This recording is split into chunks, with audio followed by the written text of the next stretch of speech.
a Conservative MP has urged the Department for Work and Pensions (DWP) to give people claiming benefits or the state pension more financial certainty sooner over the amount of money they will receive during the annual operating process.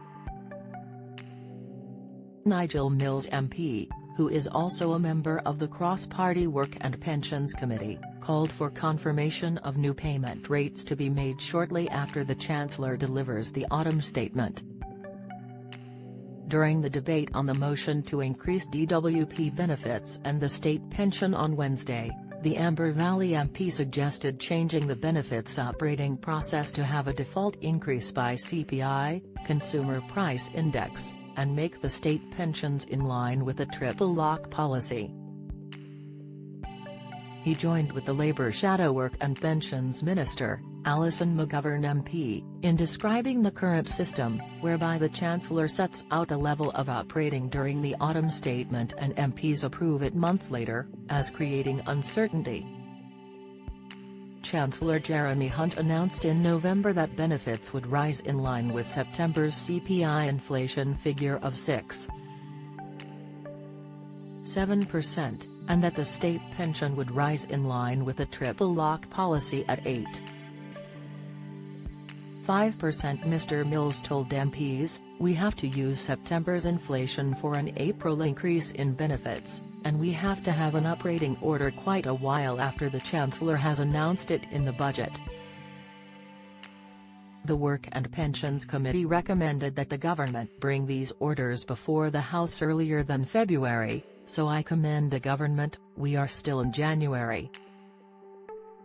I suppose that is positive progress, although I do not quite know why we could not have done this in November, to get that certainty. He also suggested using the December CPI inflation figure in the future to ensure the uprating reflects the current cost of living. He said, "I hope, as the years go by, one year we will get some good news, and the minister will say, we have so many people on universal credit who we know we can uprate far more quickly, but actually we can use a much later inflation number because the amount of manual processing we have to do for the old benefits is much less of a work demand than it used to be." We could then move to using December's inflation figure to bring the benefit increase much nearer the actual cost of living and avoid the horrible situation we have currently where we are effectively 6 months behind, and, in the meantime, there has been a huge spike and people cannot afford to pay their bills. Labour welcomed the uprating in line with inflation, Alison McGovern MP told the Commons. Before 2010, uprating in the manner in which we are doing today was the norm for both Labour and Conservative governments. But the past decade and a half has seen a change and there has been a variable approach to uprating from this government. In fact, the debate about uprating has become almost farcical, with year by year there becoming speculation coming from, I presume, some part of government, some speculation that the uprating may or may not happen. And this speculation isn't coming out of thin air.